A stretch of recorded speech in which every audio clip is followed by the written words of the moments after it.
Hello, welcome to List Off. I'm Nat.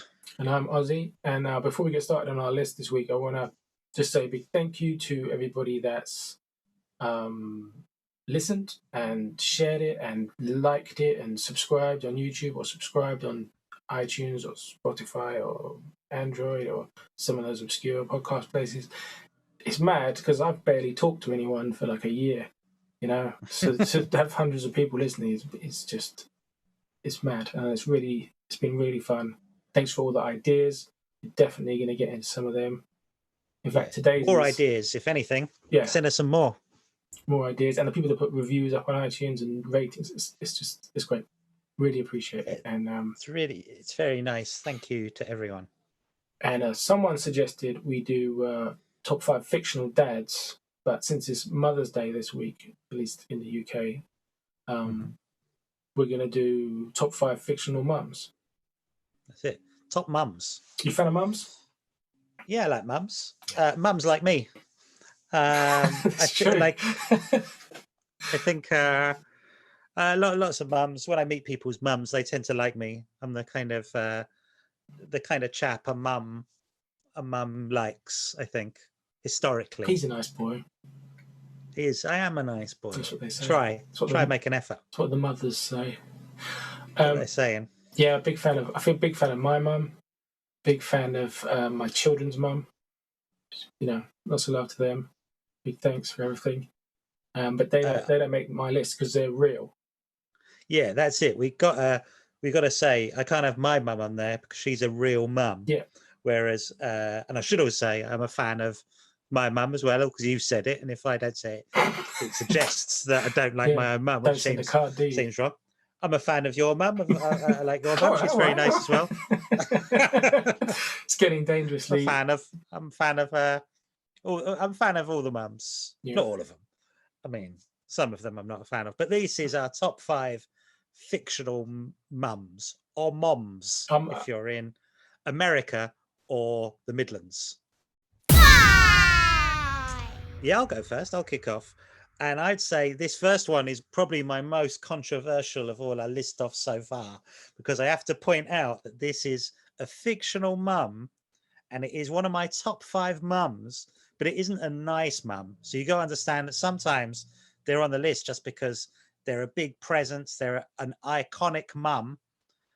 And this mum is Norma Bates from the film Psycho. And she's Norman Bates's mum. You never see her in the film apart from at the end when she's already perished. Spoilers.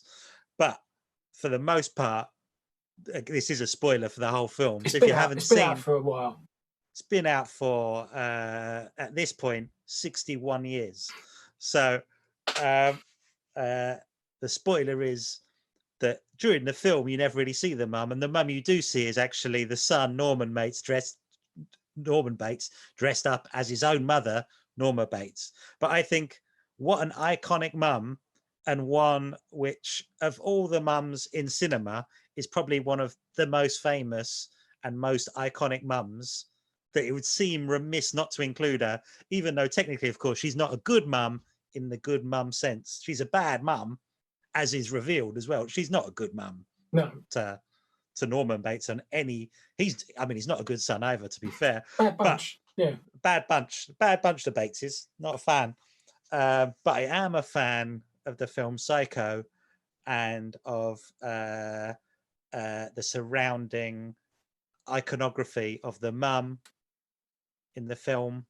She's very much an iconic mum, and it would seem wrong not to put her on the list, but I would say it's a controversial thing because she's not technically a good mum that you like and warm to. But this is the thing, lots of depictions of mums are just they're sort of benignly lovely, and there's not much interest paid in them. So it's good to have mum villains, and lots of people don't like their mum. It's true. What's Mother's Day like for people that just hate their mum? Don't like their mums. All the mums should be represented here. And it's true. Need to have a good sweep of mums. My number 5 is a similarly villainous mum. Okay. She's a mom. She's Beverly Sutphin of Serial Mom. the Oh yeah, 1994 John Waters film, and I really like that film. Like, I me feel too. like it's really good because it's not one of the kind of really respected John Waters films. I don't think it's like one of his most commercial films, and it's starring Kathleen Turner, and she just gives this amazing performance as a kind of perfect, nicey nice suburban American mom in, I don't know, New Jersey or somewhere. I don't know where it says. Probably they're all New Jersey, aren't they? And Yeah. Well, they're she, usually Baltimore. oh yeah, it's Baltimore. That's right. Yeah, it's Baltimore, suburbs of Baltimore. And she's super perfect mom, looks the part. And then I think the first thing is that she goes to the report, to the the what do you call it, report meeting or whatever. What's the word for that? Mhm. And she her son gets a bad report from the teacher. And Like a that parents' evening over parents' here. evening, right? And he gets a bad report card or whatever. As she's leaving the school, she sees him in the parking lot and just runs him over. And from there, she goes on a killing spree, just killing people who She's a serial killer mom. mildly annoy her. Though it's and I just think it's a great film. I think it's got Ricky Lake in it. It's got the guy who goes on to play, who's in Scooby Doo. I don't know what that guy's name is. What's his name? Plays the other Oh. kid. Oh, is it Matthew Lillard? Is it him? If he's the guy in Scooby Doo, yeah. Is he the guy Shaggy? Yeah, he's in Shaggy, and Yeah. he's in like Scream or whatever. I don't know that guy. And it's just great. And it's one of those films though. I'd never think of it as a favorite film or anything. But if it came on TV in the 90s and I flicked across it, I would watch it, and I must have watched it 7 times just because it was Same, yeah. Yeah, I think it's a good film. I think that and Pecker, some of the later John Waters films, they're good movies, but you just don't think of them often because they're not part of the classic canon. But they're good. They're good films. Yeah. But I feel like that's one of his, which is like it's a good film, and it feels like a successful sort of relatively mainstream film. Plenty of people who Yeah. saw that who weren't John Waters fans going to see his crazy film. So I big fan of that, and big fan of Kathleen Turner's performance in that. I think that's a great, absolutely formidable murderous mom. We've done 2 murderous mums Get them out of the way to at the begin beginning. with. I was also Yeah, worried get out that the murderous. I was Or worried. will we? I was worried that as well. Like my list is not very funny. It's like, no, this isn't going to be a funny one at all. It's because it's good. So I'm just going after the funny ones. It's like just sincere. Yeah, I've got some sincere mums. Fine with being sincere. Yeah. What is your number 4? My number 4 is a character of a mum who is just called Mother in the film and the book, but I've never read the book, The Railway Children. And this character, the thing is, she's very underrepresented because she's a mum. She is one of the main characters.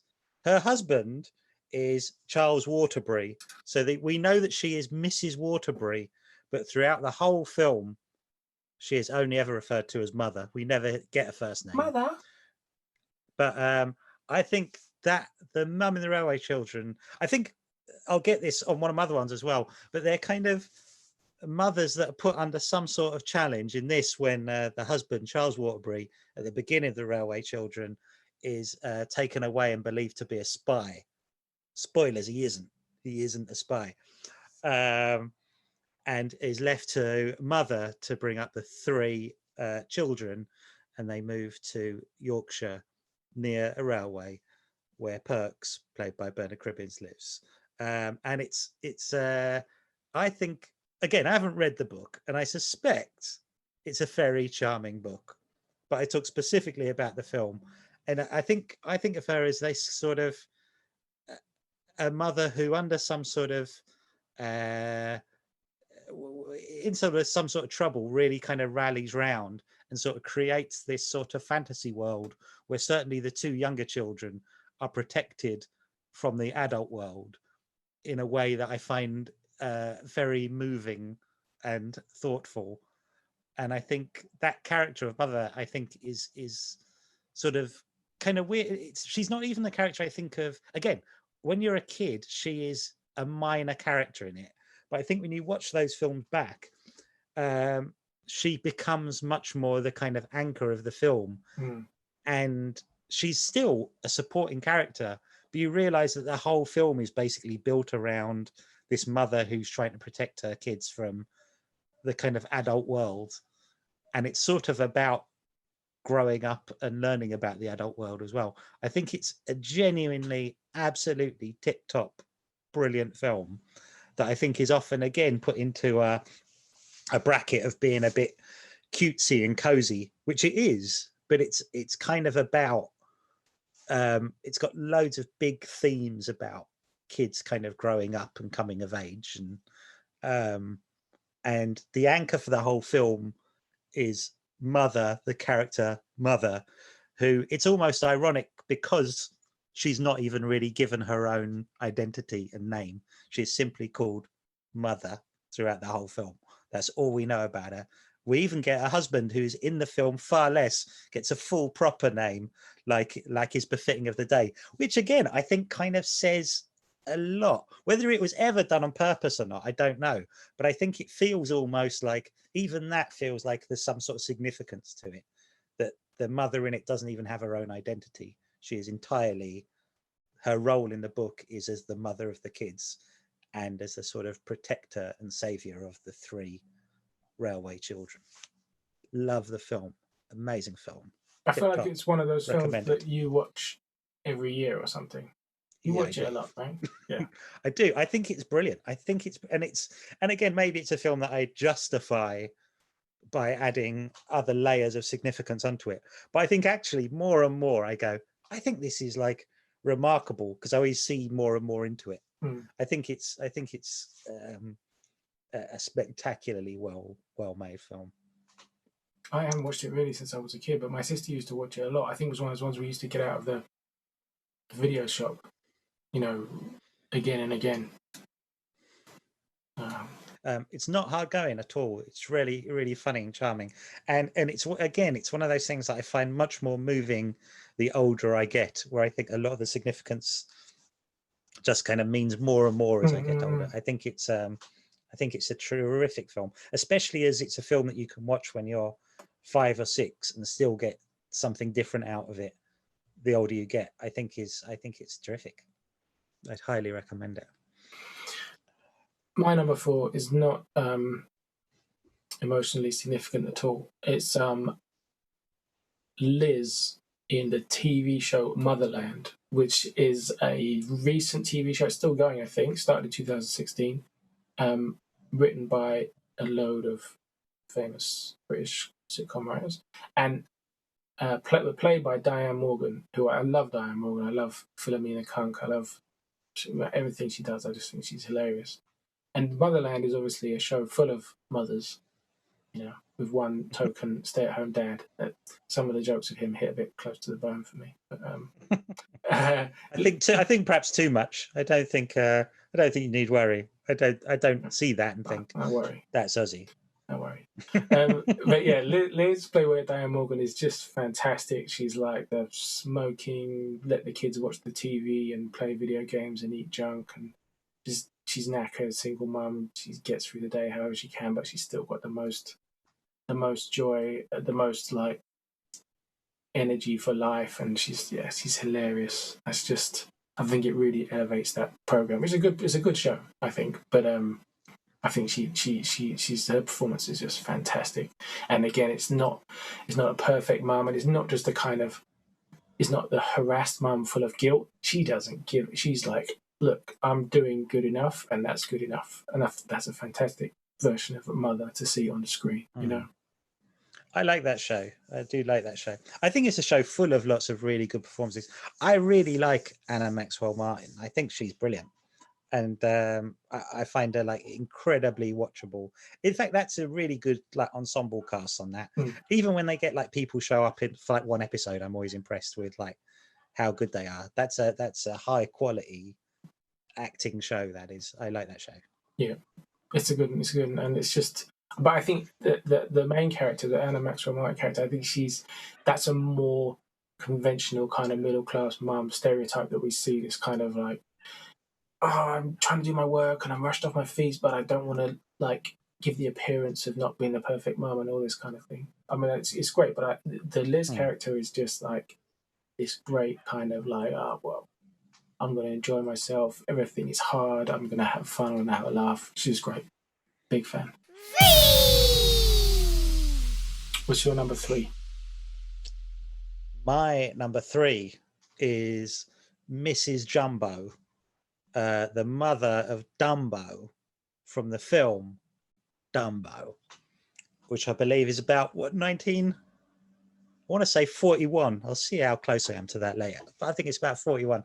And it's a mother who is entirely is given Dumbo by the stork, and is immediately becomes the mother of Dumbo, and is very protective of Dumbo the elephant, who has large ears and is bullied by other people but will not have it, and is a protector of the young Dumbo character in a silent performance. I say performance, it's an animated character. I've not seen the Tim Burton remake where it is probably a What, real elephant? CGI. Oh, right. Okay. I don't know. I presume it's some sort of augmented, computer augmented thing. But again, it's one of those sorts of very silent performances, which is trying to sum up of what it means, I guess, to be a mother in animated, entirely silent performance as a protector and a supporter and someone who loves the new child who is brought to her by stork. And I thought that was one of my immediate thoughts, like, oh, of course, you're Mrs. Jumbo. Because they set that up. It's a very short bit at the beginning of the film that she's in, but they set up the kind of love and care and importance that makes the rest of the film. They set that up very swiftly and well in the beginning of the film, don't they? They let you know this is the real mum stuff. Yeah, oh yeah. This is the real mum stuff. 1941, you're spot on, of course. Oh, yes.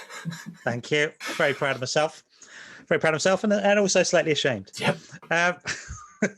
Ossie, what is your number 3?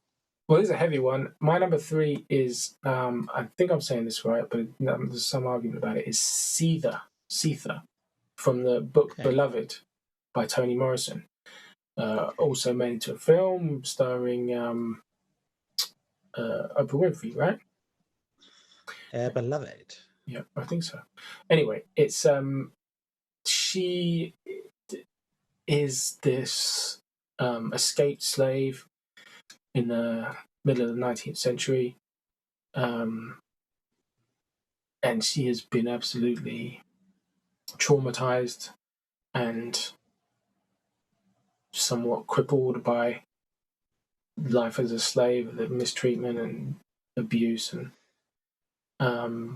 she initially escapes, and then they send people to bring her back and capture her, and she has her children, and she tries to kill her children rather than have them taken back into slavery and grow up in slavery, and she succeeds in killing her oldest daughter, and not the others, not the boys.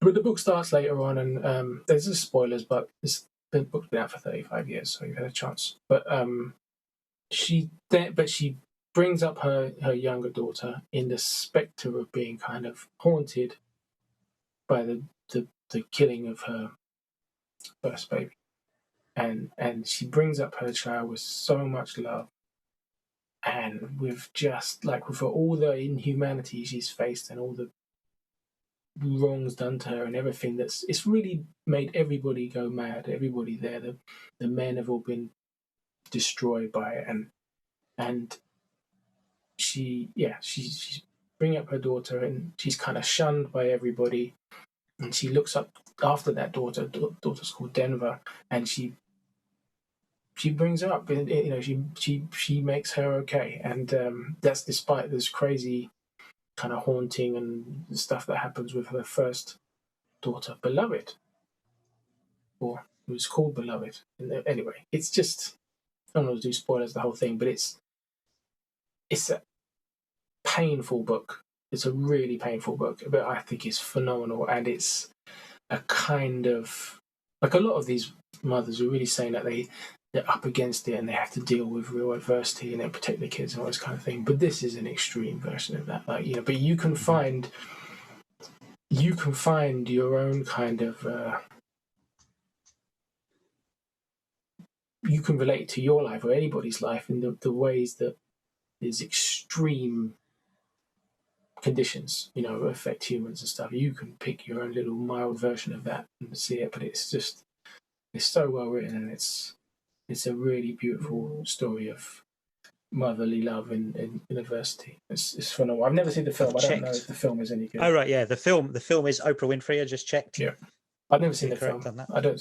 I've not seen the film or read the book, but it does sound great. And is it when I say, oh, I'm probably missing out there? I feel like it feels like a blank spot. Well, if the film's considered good, you should watch the film. But the book is where it at, because I love Toni Morrison's writing, and that's her biggest book, and it's phenomenal. And I think when I went to make this list, the versions of motherhood that were really had some weight to them, and were female versions as well, because they came from books. Because, you know, most films up until pretty recently were written by men and directed by men and starring men, and most mothers in films are bit parts, background characters, and that kind of thing. So something like Beloved is where you really get a woman's voice writing about a mother, and yeah, it's this really exceptional mother.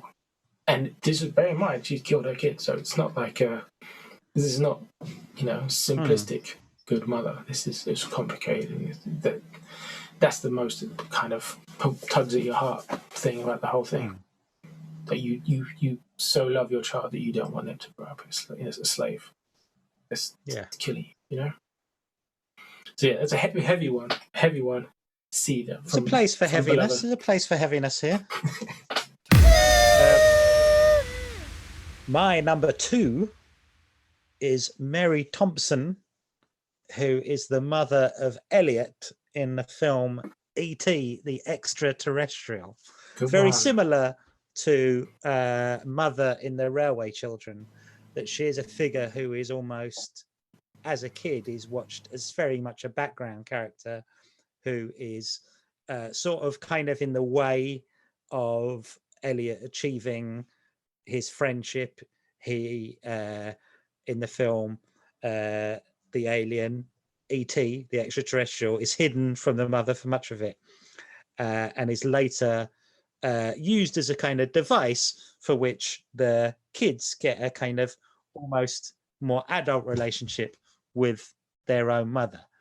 But Mary Thompson, played by Dee Wallace, then later Dee Wallace Stone, is, when you watch it as an adult, it's just this, again, she's a sort of single mother in a household where the father is recently left, and the father, who's not in the film at all, plays this incredible kind of, is a real presence in their life still, and is almost like hero worshipped, certainly by Elliot, who's the younger boy, less so by the older boy, in a sort of really, really sort of smart blockbuster, I guess, because it's one of the very early ones where you, again, the older you get, the more you kind of understand it. And the elder child has got a bit more idea of what the dad's like, whereas Elliot, the younger child, is really sort of suffering from the recent kind of separation of the parents. But still, in Elliot's mind, you can tell that there is this large presence of the father in it, and which sort of overwhelms his own kind of relationship with his own mother. And at watching it now as an adult, which again you don't really pick up on, is that you really get the idea that the dad's pretty much trash, I think, in the whole, but you don't really get this. And two, Elliot is this sort of younger boy who kind of idolizes the dad who's not there anymore and doesn't really pay enough attention to the mum, who is basically holding the family together. And as an adult, I think when you look back on it, she's such a kind of, again, it is sort of marginalized within the film because it's from the point of view of the youngest child. But as an adult watching it, I think you really see what she's doing and holding the family together, and really being the kind of the mother to everyone and the father. And I find that relationship very kind of powerful and moving and really cleverly done in the film, because you only ever see it from the perspective of Elliot, who doesn't see her that way. And yet as an adult you can totally see through it and see that she's the one who is always protecting and looking after the kids, even though she's kind of being marginalized, and is even the kind of events of the movie are kind of being hidden from her till about 2/3 of the way through the movie. And when she gets it, she then becomes a much larger part of the film within the life of it. It's all like it's one of those things where like it's a screenplay and as a film, and it is that thing where it's like Steven Spielberg really kind of at the height of his powers of doing that kind of blockbuster, but using kind of sentiment in a really clever way. That, and again, it's such a really smartly put together screenplay, and it's really well realized that you get this really kind of really incredibly well done character, even though in the film she is marginalized, but as an adult you can kind of see it, that she's kind of the character who really holds a family together. I think it's just a sort of really great mum. She's my number 2 mum. I think really what you say there about those, the way you see those characters in films totally changes. Like when you're watching it as a kid, I'm sure you don't notice at all because it's like the parent, get off the screen. You're just, all you're doing is worrying about me when I want to go and play with the alien. When Elliot's trying to bunk off school by pushing his thermometer into the light bulb, you're sort of willing him to be like, right, when you're a kid, because your mum is gonna try and not make you go to school, and it's that sort of, and he has that same relationship with his mum, and you're on his side, and yet it's a completely different film. To like, it's one of those things, like it's like they talk about Pixar now, that whoever's watching it, the film is for that character. So if you're watching it as a kid, you're watching it, oh yeah, I'm watching this film as a kid's film. right? If you're an adult, you're watching a different film. And it's that thing, even with ET, you have it kind of generationally, where you probably watch it if you're the same age as the little Drew Barrymore character, you're watching it on one level. If you're 10 years old and you're watching it from the perspective of Elliot, you're watching it on another level. If you're his elder brother, you're watching it on a different level. It's like, it's a film that's like all the characters in it really represent their audience really well. But if you're a mum or a dad watching that film, you're absolutely seeing it from the point of view of the mother. Yeah, I really find that when watching films now. I mean, there was a film, what was that film called? Something of the Southern Wild. What was that film called? Is it called Beasts of the Southern Wild? Beasts of the Southern Wild, and everyone loved that film, and I hated that film because I was mad as hell. I was because it's got this crazy kind of fantasy, sort of semi-fantasy world with this kind of semi-feral kid. Crazy stuff happens to them, but the film is like saying, "Isn't this cool? Isn't this cool? Huh? This cool? This kid's like wild." And I just don't understand how, as a kind of grown up, you could watch it and be like, "Yeah, it's cool." As a grown up, you're just going, "Someone look after this kid. Like someone be a grown up. Someone be responsible." I'm sure if you watch it as a kid, you'd be like, "Yeah, but it's not a kid's film." You know, to me, it felt like someone who was really into Hook was like, "Yeah, let's make like the Lost Boys indie film for grown ups." You know, and I was just watching it like, this is really disturbing. Please, somebody look after this child. You know, that stuff really changes. But I mean, that wasn't meant for kids. But you do start seeing things through different eyes, and you know, it's definitely a changing thing. A film that can work on that level when you're a kid and then work again when you're an adult like that is great. Good film. Good film, E.T. I'd recommend it. Good. I watched for some reason the other day. I watched the clip of the kid auditioning for the role, you know, where he's all crying and everything, and I think it's Spielberg goes, when he finishes the scene, like, "You got the job, kid," you know, like, "You can stop now, kid, you got the job." You know? Astonishing performance. Ossie, what is your number 2? My number 2's less heavy this time. My number 2 is Susan Storm. Sue Storm from the Fantastic Four. And I'm a big fan of the Fantastic Four. They're probably my favourite superhero comic books and everything. I love Fantastic Four. And I love Sue Storm. I think she's a great character and a great mum. And you could have, well, I'll come back to that, but you could have Elastigirl from The Incredibles, who is the same character pretty much. It's as The Incredibles are very much inspired by the Fantastic Four. Elastigirl is very inspired by Sue Storm. She just has Reed Richards' superpower instead of Sue Storm's superpower. But Sue Storm starts out in 1961. The first of the Fantastic Four was the first of the kind of Silver Age Marvel comics. First Marvel superheroes. Right. And she starts out as they go up. This isn't spoilers. They go up into space and they get exposed to some space rays or whatever, and they come back down to Earth and they all go, "Hey, look, we've got superpowers. This is crazy. Let's be a super team." And she starts out as the Invisible Girl, and to me that seems really representative of the early 60s. And she's the Invisible Girl, and she's pretty, and she's the Invisible Girl. Like, what's your superpower? I'm invisible, and I'm surrounded by men. It's like, right, yeah. I don't know that that's what Stan and Jack were like thinking, but it suits that time. Yeah. Right? And then I don't know. It is interesting. I wonder that sometimes, whether that's on purpose or whether it's an accident. She can just go invisible at the start, and then as time goes on, she gains the ability to have a force field, right? It can put a force field around the others. And that's when she starts getting interesting. And it's very kind of symbolic of what we've been talking about with some of these mothers of being the protectors and, looking after people. And she looks after the whole lot of them. Then, she's at that point kind of in a relationship with Reed Richards, Mr. Fantastic, Reed Richards. But she also is still flirting with the idea of being with Prince Namor, the Submariner, who's very aggressive in his sort of advances towards her. And he's an underwater prince, so he's kind of cooler than a graying nerd. But as it goes on, eventually they get married and they have a kid, and she gets these powers of not only then can she use a force field to protect everybody, but as it goes on, she starts being able to kind of move things with her force, which can move things around. She can push things, she can attack things, and she becomes like incredibly powerful. And eventually in the 80s, she says like, "No, I'm not the Invisible Girl anymore. I'm the Invisible Woman," and it's in response to I haven't read the story in ages. In the John Byrne run of Fantastic Four, right? And she's been like abused and mind's been twisted by this bad guy. I can't remember what he's called, Psycho Man or something. Dr. Psycho guy. And off screen, out of caption, she does something and he screams, and then she comes back. Then you see they kind of run and they're like, "What was that?"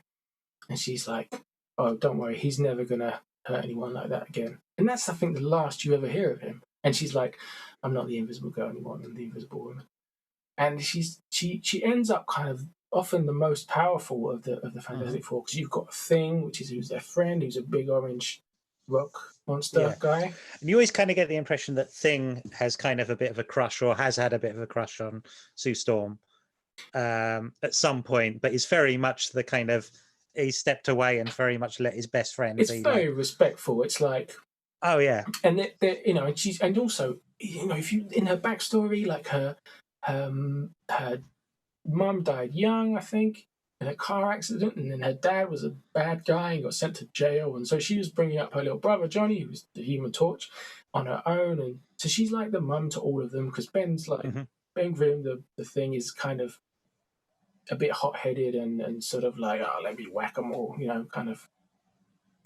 And Reed is kind of, he's always got his schemes and stuff, and she's just kind of frowns at him and keeps his ego in check and keeps him down to earth. She's doing different things for all of them, and that's that's a real theme that comes through in these great months. She's doing different things for all these people, to applying herself to them in different ways to make all their lives work. So it's very sort of what's the word? A support role in a lot of ways. But as she gets more interesting, as she gets more powerful and is able to not just protect, but to attack and, really impact the world around her and stuff. She becomes very powerful. And I think she's a great character with a lot of grace and is rare amongst superhero things because she is also much less sexualized than so many other female superheroes. She she gets to wear the classic pajamas for the first 10 years or so of the Fantastic Four. They are not wearing like your Wonder Woman bikinis or your crazy outfits. She gets to be much less sexualized. She wears the same uniform as the other members of the Fantastic Four. They all have the same uniform. At that point, yeah. In the 80s and 90s, sometimes it gets a bit silly, but yeah, I don't know if she only doesn't get to be as sexualized because she's sort of a married woman, that kind of thing. Maybe, I don't know. Maybe the time when they were, but she's not married for like 100 issues. I don't know. But she's just a great character, and she's when she's patronized and stuff, when she's talked down to, she makes a comment about it. So these guys who are writing those comics, Stan Lee, Jack Kirby, they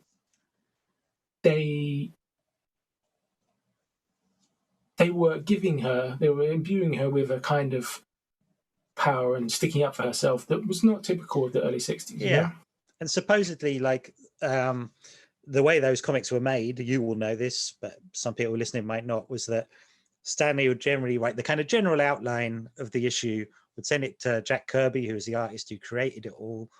And he would come back and basically draw up the entire plot that Stan Lee had given him. And he would also do like kind of suggested dialogue as well, which Stan Lee would then go in and correct. And basically dialogue, the comic was basically drawn and kind of written by Jack Kirby as well.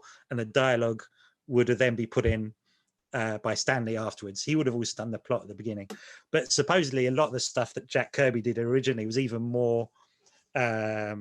It was a much more kind of, she was much more independent, and a lot of her dialogue was almost altered a bit by Jack Kirby to make her a bit more kind of 60s contemporary, or as he would sort of see a bit kind of towing the line a bit. You mean Stan? So I suppose Stan, sorry, yeah. So Stan would make her a bit more 50s, whereas Jack Kirby was very much she was a much more kind of progressive character when you see the original kind of suggested dialogue that Jack had put in. Love Jack. Love nice. Jack. Bet Jack loves mothers. Oh man, imagine how much he loved his mum. Oh yeah, I bet he loved his mum. Crazy.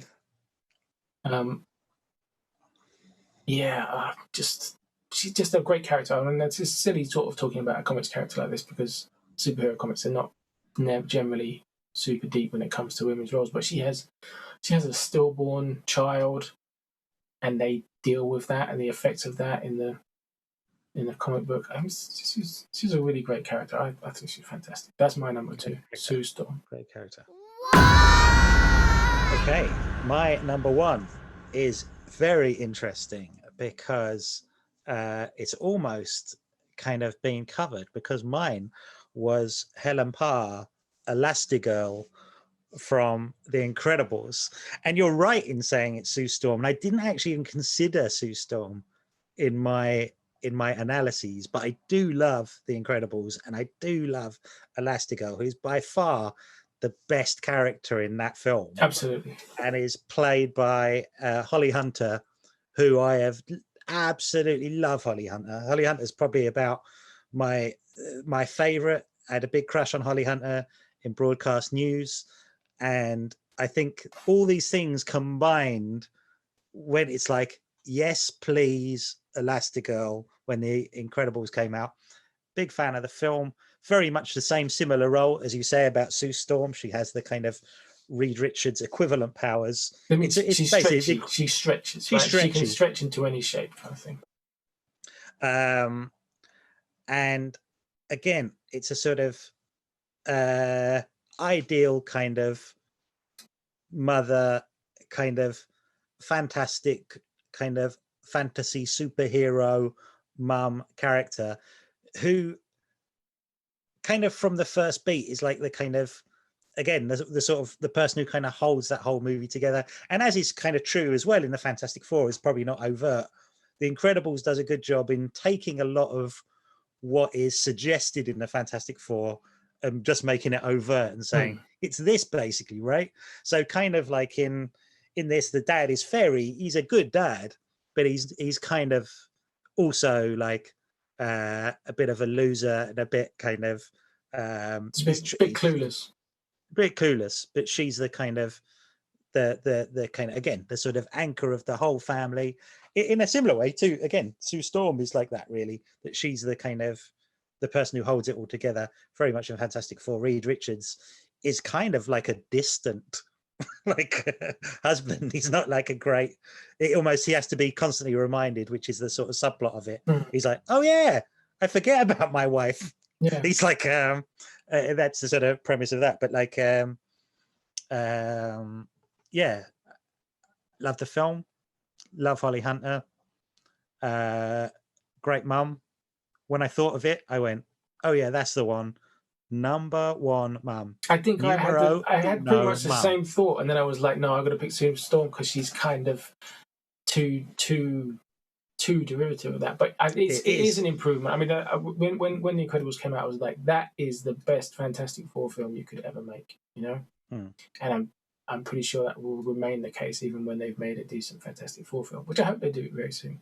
But she's absolutely the star of it, and that is unusual. If you said that, you know, there's a family superhero film coming out, it's, you know, daughter, son, dad, mum, and the mum is the coolest one.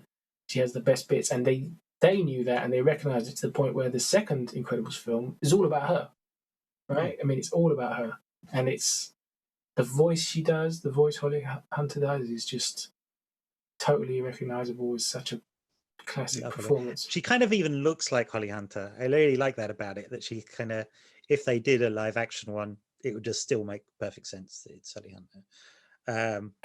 Yeah, the little bits where the kids are like so impressed with what their mum can do, because, you know, they retired superheroes in the first film, right? And when the kids finally see what their parents can do, they're like, wow, you know, and especially with the mum, you know, I love that because that's the other thing. We're all overlooking what our mums can do because they're just our mums, you know, like we're all kind of like taking them for granted, and, you know, they have this whole life that isn't about being a mother, you know, like you don't stop being a person when you become a parent, but your kids just see you as the parent, you know, until they get to some age or have some moment or something, you know.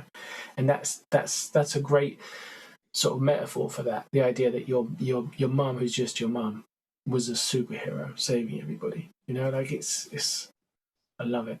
I know this is silly talking about these superhero things when we're talking about mums, but it's a proper great metaphor, and they're great characters because of how male and adolescent and macho most of superheroes is. Also, I can't remember what it was for. Supermarket, biscuit, I don't know, bread. There was an advert last year that would be like, they'd be like, all mums are heroes. No, they're not. But in this case, they are. Yeah, hero mums. Ossie, what is your numero uno, top number one choice, favorite mum? My number one was equally obvious to me when we talked about doing this, but it's not a pop culture character really. It's Mrs. Ramsey from the Virginia Woolf book To the Lighthouse.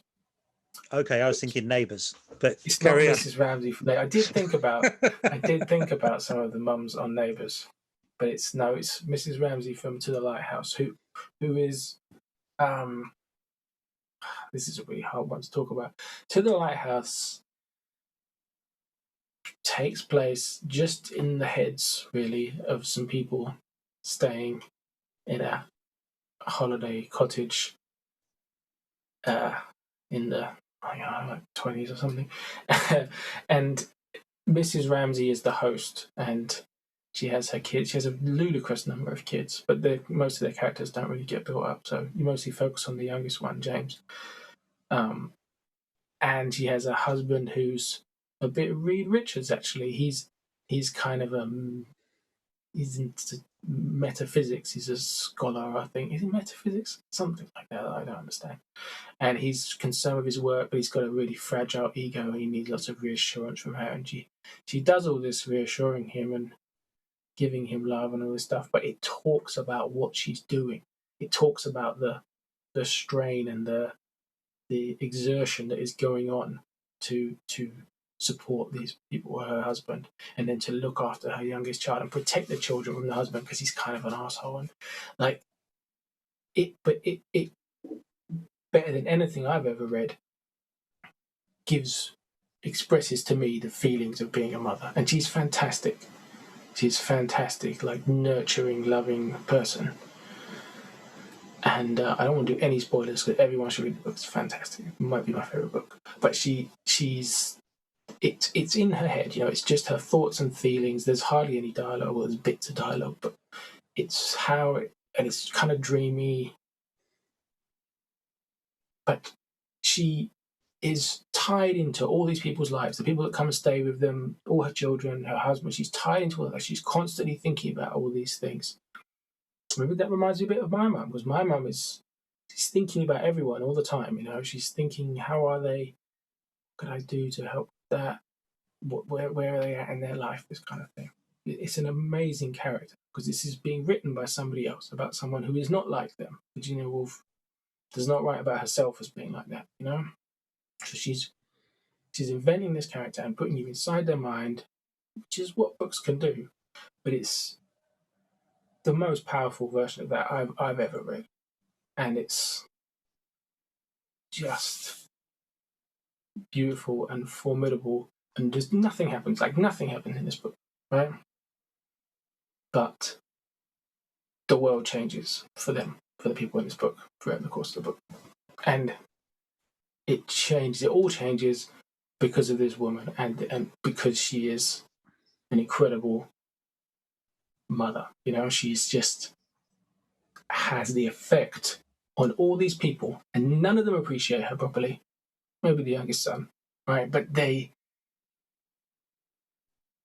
you just get this sense of her, and it's sort of heartbreaking, and it's amazing. I absolutely love it. It had to be my number one, no question. Great. Well, I have nothing to add on that because I don't know it. You can't even watch a movie version of it because I'm fairly certain you couldn't make one because there's like 10 lines of dialogue or something. What would you? I don't know. Yeah, you couldn't really do it. And that's it. That's a 5. I tell you what, the closest to me, the sixth one that couldn't get onto my list was Mrs. O'Brien from the film Tree of Life, played by Jessica Chastain. And I said that to Lily, and she just rolled her eyes like, Terrence Malick. And and it's like, you can't put that on your list. But that to me is a depiction of a mum that's like very...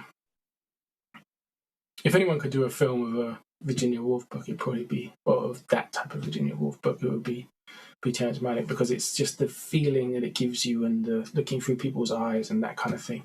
And her role in that is it's not similar, but it touches on lots of the same things. She's protecting the kids from the pretty callous husband. He's horrible, Brad Pitt, in that.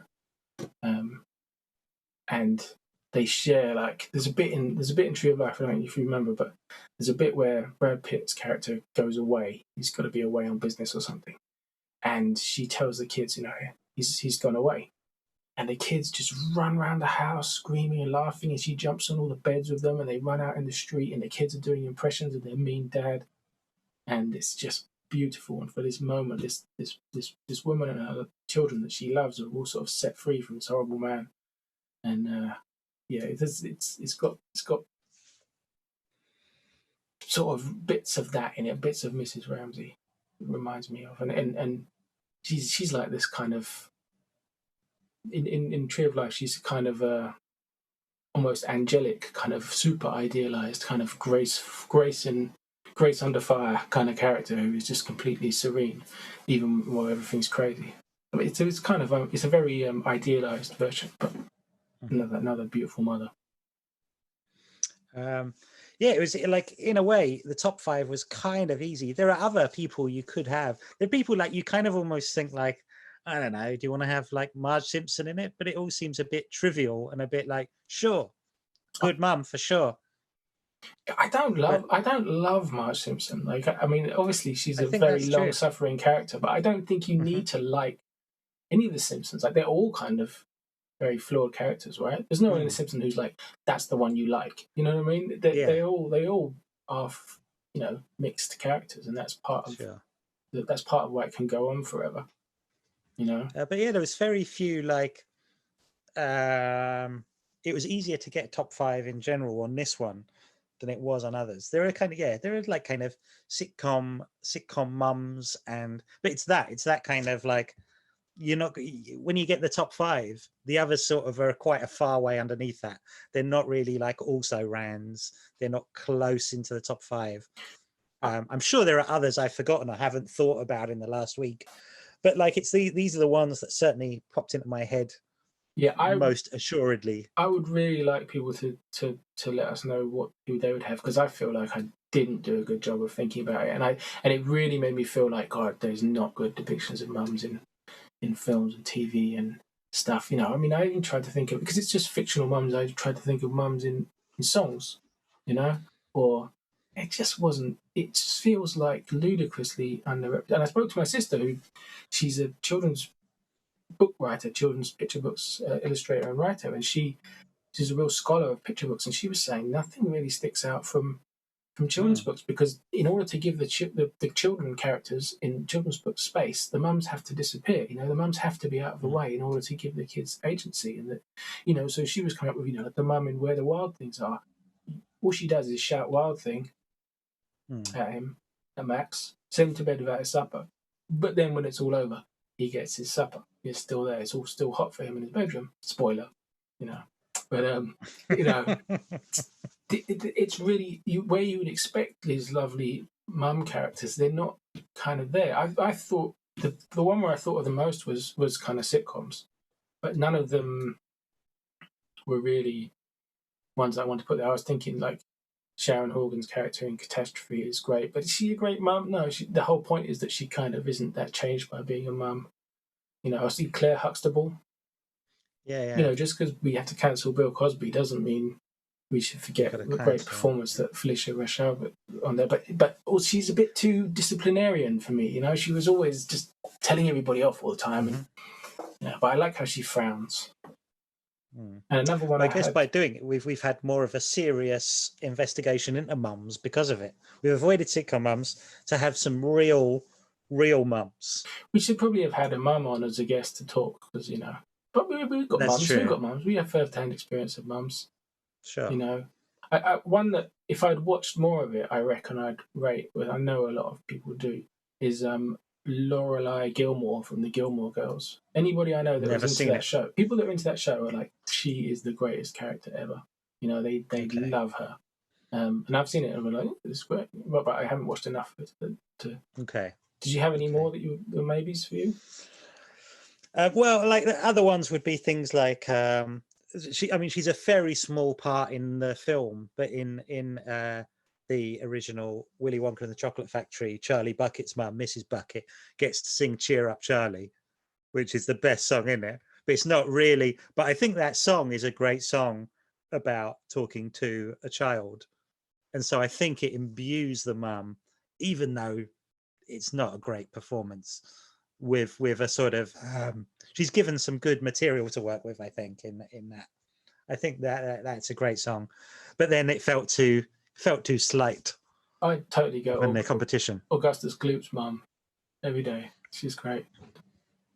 The other one I was gonna say, but it's kind of too daft, is Beatrix Kiddo from Kill Bill, specifically Kill Bill Volume 2, because Kill Bill Volume 1 is just an action film, right?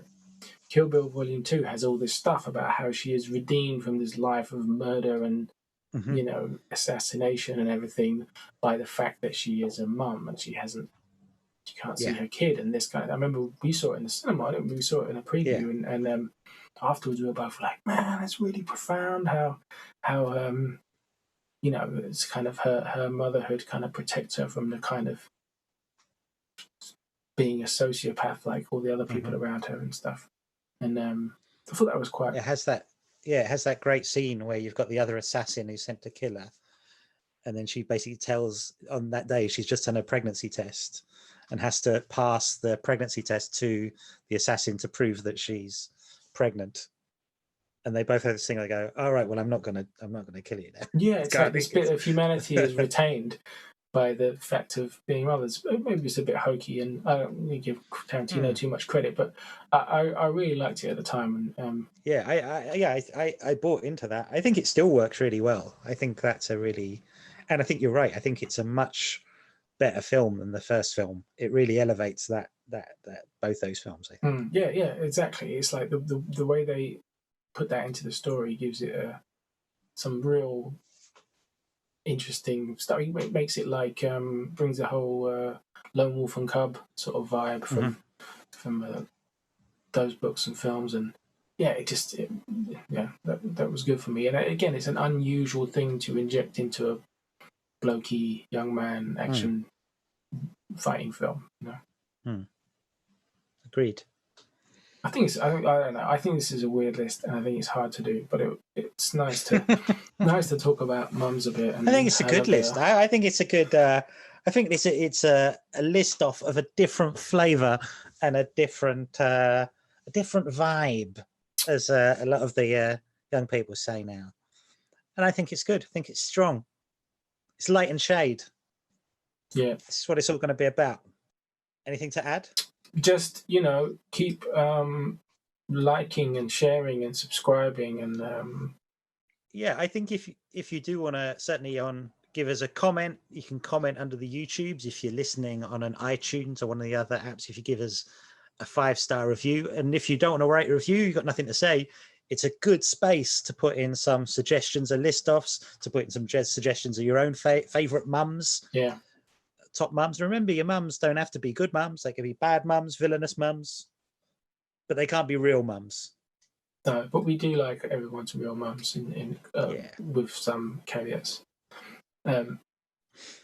Just thanks a lot. Really appreciate it. And next one will be funnier, probably. This is fine. This is fine. I know, boys. Anyway. The next one probably will be funnier, actually, because I know what it is. Yeah, I know this too. But no. Thanks very much. Big up your mums. Big up your mums.